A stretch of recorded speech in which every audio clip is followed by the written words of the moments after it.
రాహుల్ చెప్పిన అబద్ధాల కోటలు బద్దలైనప్పుడల్లా విదేశాలకు వెళ్ళిపోతాడు. కొన్ని రోజులు రెస్ట్ తీసుకుంటాడు. మళ్ళీ ఏదో పుస్తకం పట్టుకొని వస్తాడు. మళ్ళీ నడుస్తుంటది. సర్ అనేది ఎందుకొచ్చింది? ఈయనే చెప్పుకొచ్చాడు. దేశంలో దొంగ ఓట్లు బోలెడన్ని ఉన్నాయి. అది ఎన్నికల సంఘమే చేస్తుందని. ఆ ఎన్నికల సంఘమే ఆ దొంగ ఓట్లను తీయడానికి పెట్టిందే సర్. మళ్ళీ దాన్ని వద్దంటాడు. దొంగ ఓట్లున్నాయి. ఒకే మనిషికి 3, 4 చోట్ల ఓట్లున్నాయి. చనిపోయిన వాళ్ళకి కూడా ఓట్లున్నాయని ఆయనే చెప్తాడు. అది తీయడానికి ఎరనాయన మేము సర్ అని పెట్టిందంటే, అబ్బాయి అట్లా చేస్తామంటే ఓట్ చోరీ అని చెప్తాడు.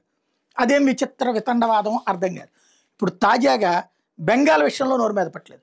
బెంగాల్లో ఓటర్ల జాబితాలో మాయారాణి గోస్వామి అనే మహిళకి 44 నియోజకవర్గాల్లో ఓటుంది. ఆమెతో పాటు భర్త వివరాలు వేరువేరు ఇంటి పేర్లతో ఉన్నాయి. పశ్చిమ వర్ధమాన్ జిల్లాలో ఉన్నటువంటి పండవేశ్వర్ అసెంబ్లీ స్థానంలో 47 పోలింగ్ బూత్లో ఇది బయటపడింది. వితంతో అయిన మాయారాణి గోస్వామి పని మనిషిగా జీవిస్తోంది. మిగతా వాళ్ళగే ఎస్ఐఆర్ కింద తనకిచ్చిన దరఖాస్తు నింపి క్యూఆర్ కోడ్ స్కాన్ చేస్తే దక్షిణ 24 పరగణాల జిల్లాలోని ఉత్తర దిందాపూర్, గోసభ సహా పలు నియోజకవర్గాల్లో ఓటు ఉన్నది. మండల్, రాయ్, నయ్యా ఇలా 5 ఇంటి పేర్లతో ఓట్లున్నాయి. తనకి ఇన్ని ఓట్లు ఉన్నట్టు తెలియదు అంటూ ఆవిడ చెబుతోంది.